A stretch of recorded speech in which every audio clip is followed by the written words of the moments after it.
Today marks the end of an era, a really bad one. It marks the end of a 6-year reign of economic vandalism and energy illiteracy by the previous New Zealand Labor government. In 2018, Labor didn't consult the public. They didn't consult any experts. They didn't even take it to Cabinet until after the decision was taken.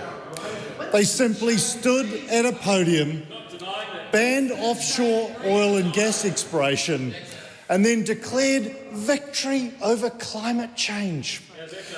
Mr. Speaker, that wasn't leadership, that was Instagram environmentalism, and Kiwis saw right through it.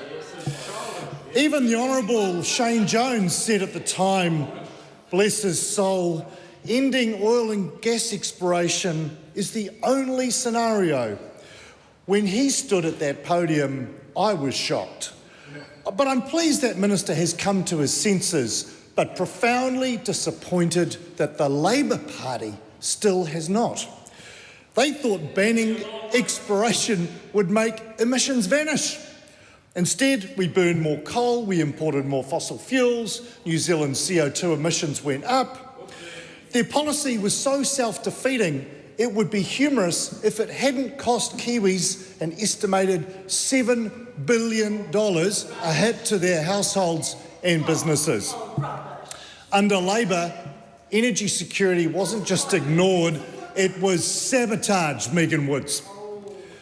They turned their backs on natural gas and they pretended we could have a modern democracy running on, and a modern economy running on vibes and wind turbines. Turns out it's not true, is it?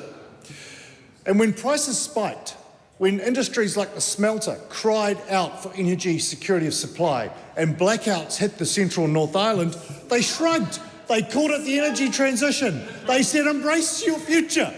Well, we in the Ag Party, in opposition, we called it a crisis because it was. And this bill now reverses that damage.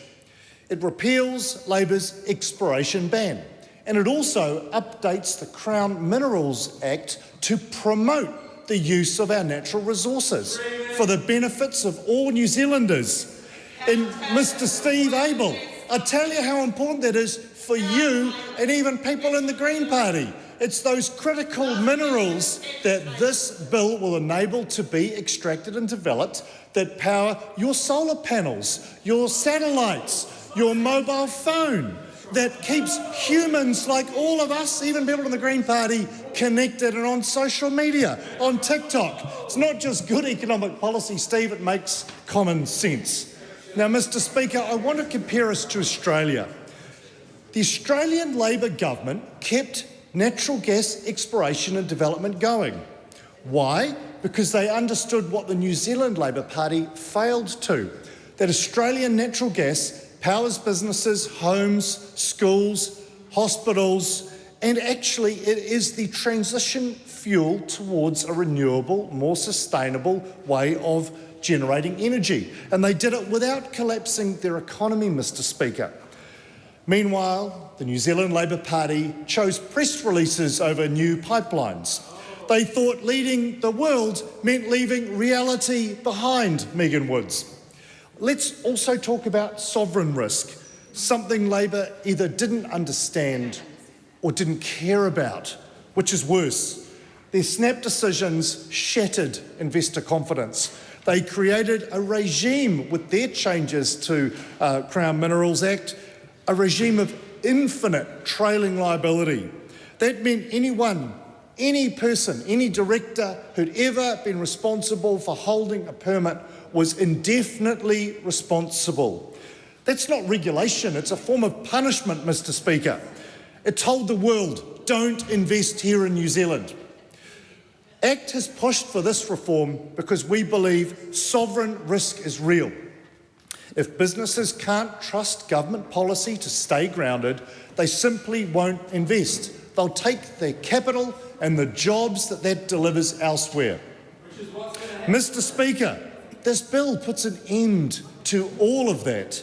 It restores certainty, credibility, and confidence, Mr Abel, to our resources, our minerals and our oil and gas exploration sector. And it again opens the door not just to hydrocarbon investments, but to investments in critical minerals and natural resources development that's absolutely vital for not just for our economy, but for our community connection, our way of life. Let's be clear, this is not opening up a free-for-all. New Zealand demands very high environmental standards. But protecting the environment doesn't mean banning progress like the previous Labor government did. It means managing resources and the environment responsibly.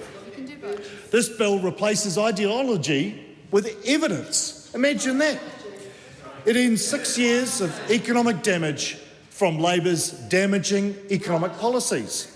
And it tells the world that New Zealand is once again open for investment in energy, investment in all parts of our economy, including resource development.